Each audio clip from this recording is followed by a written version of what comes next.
Mick Hoban, one of the all-time legendary names, of course, to play in the green and gold, as well as our co-host here, Willie Anderson, one of those fabled members of the NASL Soccer Bowl team, the first season of PTFC back in '75. Willie, when you came across, he'd already played in Denver and Atlanta. Of course, the team's then folded. He spent his 4 years playing here. It meant so much to the club at the time and outside of the game as well. The community relations manager, but beyond that, of course, one of the first employees for Blue Ribbon Sports, became Nike, and one of your good buddies as well. Yes. You know, Mickey was smart. He saw the bigger picture right out the gate. He realised it was life after soccer, and he was really good at community relations. And, you know, if anybody was going to get bigger and better within the game, it was Mickey.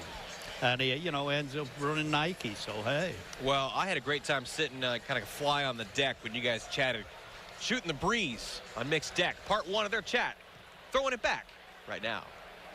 It was funny for me, though. I remember flying over, and I sat next to this guy on the flight, and he said, where you going? What you doing?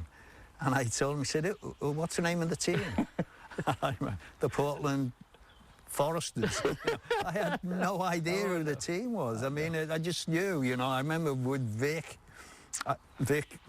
called me, do you want to come and play? Yeah. I said, great. He said, Portland. I said, well, where's Portland? Yeah, exactly. He said, it's in Oregon. I said, where the hell's Oregon? Yeah. He said, it's next to California. Yeah. I went, oh, the weather's like California. He said, yep. Liar. It rained the first 2 weeks I was here. Yeah. But I loved it, you know. I'm sure, you know, there was something about being here that I think the team just gelled. The crowds just grew on a weekly basis. Yeah. It was just a magical time for me. Same as me. Yeah. Same as me. I think the local ownership group, you know, which was headed up by John Gilson, who was the first president there. Yeah. What happened to us is we came over, they put us up at the Mallory, which is now the Deluxe Hotel. Yeah. And after a couple of days, John and his wife Jan said, you got to come stay with us. You can't be staying in a hotel, you know. And we said, you can't have a president of a club and a current player, you know, cohabited that way. And he said, come on. So we went over there. They were great to us. Linda started to work with Jan on preparations for the incoming team because they hadn't been made at that stage, and there was only a couple of weeks to go out and find apartments, cutlery and all that stuff. And so he felt genuinely enthused about the fact they'd gotten the franchise. Don Paul, who was the original GM that you know, was like a madman executive.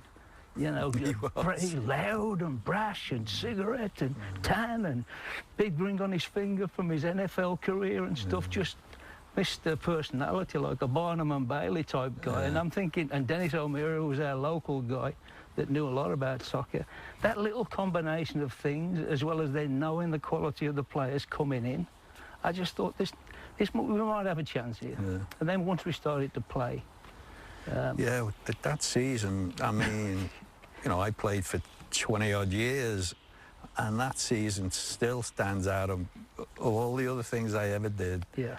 That was just a memory that I will never forget, because it was just like somebody just touched you on the head and said, you're going to have the best 10 weeks of your life. That's right. And it was, everything just fell into place. I mean, it was an amazing time, amazing.